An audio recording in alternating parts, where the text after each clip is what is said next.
Middlemarch by George Eliot. Chapter 17. The clerkly person smiled and said, Promise was a pretty maid, but being poor she died unwed. The Reverend Camden Fairbrother, whom Lydgate went to see the next evening, lived in an old parsonage, built of stone, venerable enough to match the church which it looked out upon. All the furniture, too, in the house was old, but with another grade of age, that of Mr. Fairbrother's father and grandfather. There were painted white chairs, with gilding and wreaths on them, and some lingering red silk damask with slits in it. There were engraved portraits of Lord Chancellors and other celebrated lawyers of the last century, and there were old pier glasses to reflect them, as well as the little satin wood tables and the sofas resembling a prolongation of uneasy chairs, all standing in relief against the dark wainscot. This was the physiognomy of the drawing room into which Lydgate was shown, and there were three ladies to receive him, who were also old fashioned, and of a faded but genuine respectability. Mrs. Fairbrother, the vicar's white haired mother, befrilled and kerchiefed with dainty cleanliness, upright, quick eyed, and still under 70. Miss Noble, her sister, a tiny old lady of meeker aspect, with frills and kerchief decidedly more worn and mended, and Miss Winifred Fairbrother, the vicar's elder sister, well looking like himself, but nipped and subdued as single women are apt to be who spend their lives in uninterrupted subjection to their elders.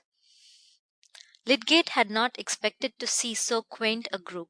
Knowing simply that Mr. Fairbrother was a bachelor, he had thought of being ushered into a snuggery where the chief furniture would probably be books and collections of natural objects. The vicar himself seemed to wear rather a changed aspect, as most men do when acquaintances made elsewhere see them for the first time in their own homes, some indeed showing like an actor of genial parts disadvantageously cast for the curmudgeon in a new piece. This was not the case with Mr. Fairbrother. He seemed a trifle milder and more silent, the chief talker being his mother, while he only put in a good humoured moderating remark here and there. The old lady was evidently accustomed to tell her company what they ought to think, and to regard no subject as quite safe without her steering. She was afforded leisure for this function by having all her little wants attended to by Miss Winifred. Meanwhile, tiny Miss Noble carried on her arm a small basket, into which she diverted a bit of sugar, which she had first dropped in her saucer as if by mistake, looking round furtively afterwards, and reverting to her teacup with a small innocent noise as of a tinny timid quadruped. Pray think no ill of Miss Noble. That basket held small savings from her more portable food, destined for the children of her poor friends, among whom she trotted on fine mornings, fostering and petting all needy creatures, being so spontaneous a delight to her, that she regarded it much as if it had been a pleasant vice that she was addicted to. Perhaps she was conscious of being tempted to steal from those who had much that she might give to those who had nothing, and carried in her conscience the guilt of that repressed desire. One must be poor to know the luxury of giving. Mrs. Fairbrother welcomed the guest with a lively formality and precision. She presently informed him that they were not often in want of medical aid in that house. She had brought up her children to wear flannel and not to overeat themselves, which last habit she considered the chief reason why people needed doctors. Lydgate pleaded for those whose fathers and mothers had overeaten themselves, but Mrs. Fairbrother held that view of things dangerous. Nature was more just than that. It would be easy for any felon to say that his ancestors ought to have been hanged instead of him. If those he had bad fathers and mothers were bad themselves, they were hanged for that. There was no need to go back on what you couldn't see. My mother is like old George the Third, said the vicar. She objects to metaphysics. I object to what is wrong, Camden. I say, keep hold of a few plain truths, and make everything square with them. When I was young, Mr. Lydgate, there never was any question about right and wrong. We knew our catechism, and that was enough. We learned our creed and our duty. Every respectable church person had the same opinions. But now, if you speak out of the prayer book itself, you are liable to be contradicted.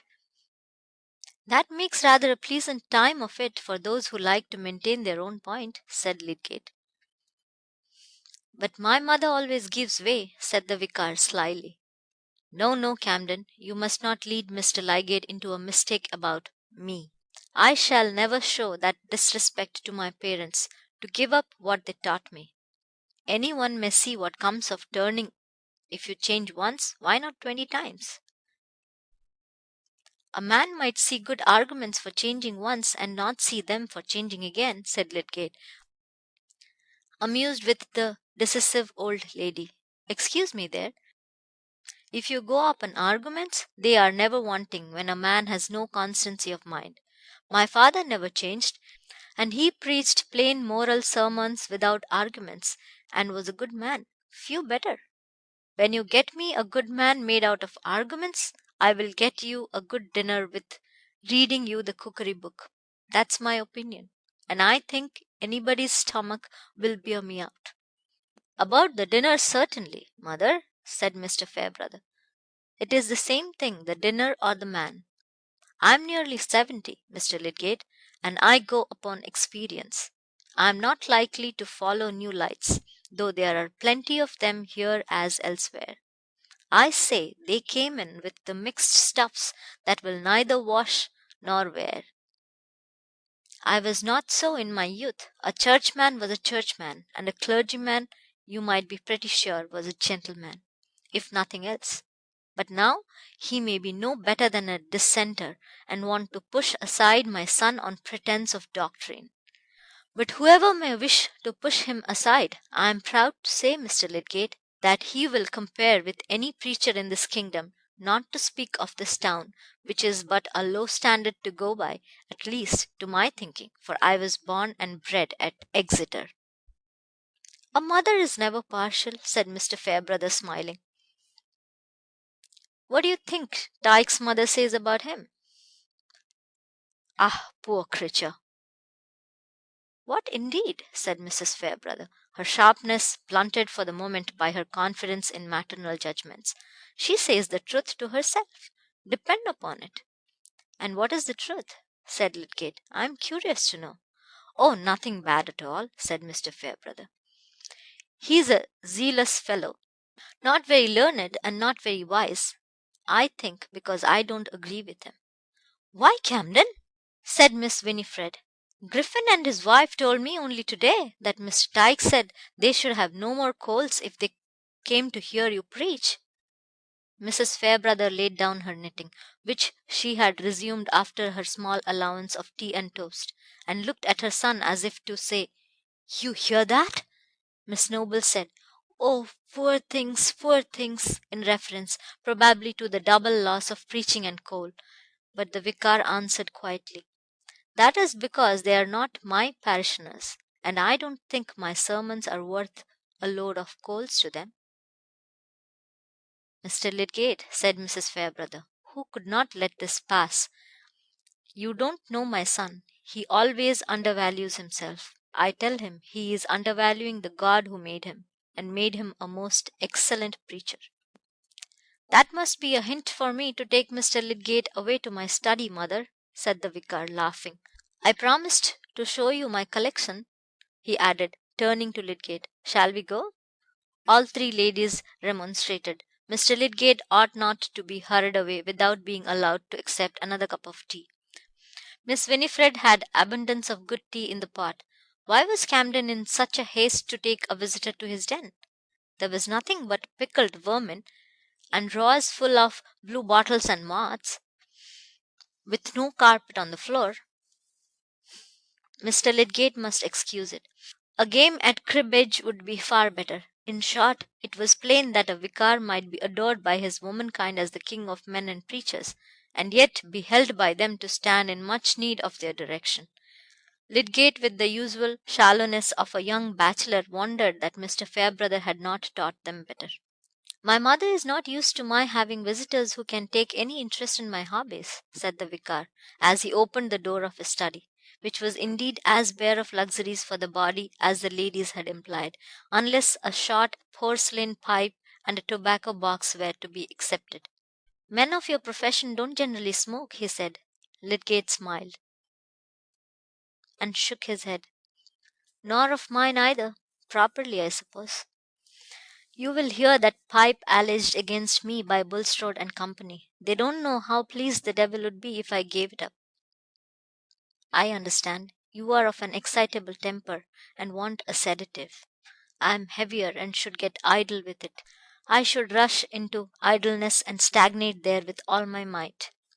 And you mean to give it all to your work. I am some 10 or 12 years older than you, and have come to a compromise. I feed a weakness or two, lest they should get clamorous. See," continued the vicar, opening several small drawers, "I fancy I have made an exhaustive study of the entomology of this district. I am going on both with the fauna and the flora, but I have at least done my insects well. We are singularly rich in Orthoptera. I don't know whether— Ah, you have got hold of that glass jar. You are looking into that instead of my drawers. You don't really care about these things?" "Not by the side of this lovely anencephalous monster. I have never had time to give myself much to natural history. I was early bitten with an interest in structure, and it is what lies most directly in my profession. I have no hobby besides. I have the sea to swim in there." "Ah, you are a happy fellow," said Mr. Fairbrother, turning on his heel and beginning to fill his pipe. "You don't know what it is to want spiritual tobacco, bad emendations of old texts, or small items about a variety of Apis brassicae, with the well known signature of Philomicron, for the Twaddler's Magazine, or a learned treatise on the entomology of the Pentateuch, including all the insects not mentioned, but probably met with by the Israelites in their passage through the desert, with a monograph on the ant as treated by Solomon, showing the harmony of the book of Proverbs with the results of modern research. You don't mind my fumigating you?" Lydgate was more surprised at the openness of this talk than at its implied meaning, that the vicar felt himself not altogether in the right vocation. The neat fitting up of drawers and shelves, and the bookcase filled with the expensive illustrated books on natural history, made him think again of the winnings at cards and their destination. But he was beginning to wish that the very best construction of everything that Mr. Fairbrother did should be the true one. The vicar's frankness seemed not of the repulsive sort that comes from an uneasy consciousness seeking to forestall the judgment of others, but simply the relief of a desire to do with as little pretense as possible. Apparently he was not without a sense that his freedom of speech might seem premature, for he presently said, "I have not yet told you that I have the advantage of you, Mr. Lydgate, and know you better than you know me. You remember Trolley, who shared your apartment at Paris for some time? I was a correspondent of his, and he told me a good deal about you. I was not quite sure when you first came that you were the same man. I was very glad when I found that you were. Only I don't forget that you have not had the like prologue about me." Lydgate divined some delicacy of feeling here, but did not half understand it. "By the way," he said, "what has become of Trolley?" "I have quite lost sight of him. He was hot on the French social systems, and talked of going to the backwoods to found a sort of Pythagorean community. Is he gone?" "Not at all. He is practicing at a German bath, and has married a rich patient." "Then my notions were the best so far," said Lydgate, with a short scornful laugh. "He would have it, the medical profession was an inevitable system of humbug. I said the fault was in the men who truckle to lies and folly.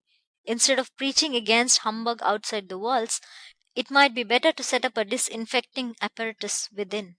In short, I am reporting my own conversation. You may be sure I had all the good sense on my side." Your scheme is a good deal more difficult to carry out than the Pythagorean community, though. You have not only got the old Adam in yourself against you, but you have got all those descendants of the original Adam who formed the society around you. You see, I have paid 12 or 13 years more than you for my knowledge of difficulties. But Mr. Fairbrother broke off a moment, and then added, "You are eyeing that glass vase again. Do you want to make an exchange? You shall not have it without a fair barter. I have some sea mice fine specimens in spirits, and I will throw in Robert Brown's new thing, microscopic observations on the pollen of plants, if you don't happen to have it already." "Why, seeing how you long for the monster, I might ask a higher price. Suppose I ask you to look through my drawers and agree with me about all my new species?" The vicar, while he talked in this way, alternately moved about with his pipe in his mouth and returned to hang rather fondly over his drawers. "That would be good discipline, you know, for a young doctor who has to please his patients in Middlemarch. You must learn to be bored, remember. However, you shall have the monster on your own terms. Don't you think men overrate the necessity for humoring everybody's nonsense, till they get despised by the very fools they humor?" said Lydgate, moving to Mr. Fairbrother's side, and looking rather absently at the insects ranged in fine gradation, with names subscribed in exquisite writing. "The shortest way is to make your value felt, so that people must put up with you whether you flatter them or not." "With all my heart, but then you must be sure of having the value, and you must keep yourself independent. Very few men can do that. Either you slip out of service altogether and become good for nothing, or you wear the harness and draw a good deal where your yokefellows pull you. But do look at these delicate orthoptera." Lydgate had, after all, to give some scrutiny to each drawer, the vicar laughing at himself, and yet persisting in the exhibition. "Apropos of what you said about wearing harness," Lydgate began, after they had sat down, "I made up my mind some time ago to do with as little of it as possible. That was why I determined not to try anything in London, for a good many years at least. I didn't like what I saw when I was studying there, so much empty bigwigism and obstructive trickery. In the country people have less pretension to knowledge, and are less of companions, but for that reason they affect one's amour propre less, one makes less bad blood, and one can follow one's own course more quietly. Yes, well, you have got a good start. You are in the right profession, the work you feel yourself most fit for. Some people miss that and repent too late, but you must not be too sure of keeping your independence." "You mean of family ties?" said Lydgate, conceiving that these might press rather tightly on Mr. Fairbrother. "Not altogether. Of course they make many things more difficult, but a good wife, a good unworldly woman, may really help a man, and keep him more independent. There's a parishioner of mine, a fine fellow, but who would hardly have pulled through as he has done without his wife. Do you know the Garths?" "I think they were not Peacock's patients." "No, but there is a Miss Garth at old Featherstone's at Lowick, their daughter, an excellent girl. She is very quiet. I have hardly noticed her." "She has taken notice of you, though, depend upon it." "I don't understand," said Dilgate. He could hardly say of course. "Oh, she gauges everybody. I prepared her for confirmation. She is a favourite of mine." Mr. Fairbrother puffed a few moments in silence, Lydgate not caring to know more about the Garths. At last the vicar laid down his pipe, stretched out his legs, and turned his bright eyes with a smile towards Lydgate, saying, "But we Middlemarchers are not so tame as you take us to be. We have our intrigues and our parties. I am a party man, for example, and Bulstrode is another. If you vote for me, you will offend Bulstrode." "What is there against Bulstrode?" said Lydgate emphatically. "I did not say there was anything against him, except that, if you vote against him, you will make him your enemy." "I don't know that I need mind about that," said Lydgate, rather proudly. "But he seems to have good ideas about hospitals, and he spends large sums on useful public objects. He might help me a good deal in carrying out my ideas. As to his religious notions, why, as Voltaire said, Incantations will destroy a flock of sheep if administered with a certain quantity of arsenic. I look for the man who will bring the arsenic and don't mind about his incantations. Very good, but then you must not offend your arsenic man. You will not offend me, said Mr. Fairbrother quite unaffectedly. I don't translate my own convenience into other people's duties. I am opposed to Bulstrode in many ways. I don't like the set he belongs to. They are a narrow, ignorant set, and do more to make their neighbors uncomfortable than to make them better. Their system is a sort of worldly spiritual cliquism. They really look on the rest of mankind as a doomed carcass which is to nourish them for heaven. But, he added smilingly, I don't say that Bulstrode's new hospital is a bad thing. And as to his wanting to oust me from the old one, why, if he thinks me a mischievous fellow, he is only returning a compliment. And I am not a model clergyman, only a decent makeshift. Lydgate was not at all sure that the vicar maligned himself. A model clergyman, like a model doctor, ought to think his own profession the finest in the world, and take all knowledge as mere nourishment to his moral pathology and therapeutics. He only said, What reason does Bulstrode give for superseding you? That I don't teach his opinions, which he calls spiritual religion, and that I have no time to spare. Both statements are true, but then I could make time, and I should be glad of the £40. That is the plain fact of the case, but let us dismiss it. I only wanted to tell you that if you vote for your arsenic man, you are not to cut me in consequence. I can't spare you. You are a sort of circumnavigator come to settle among us, and will keep up my belief in the antipodes. Now tell me all about them in Paris.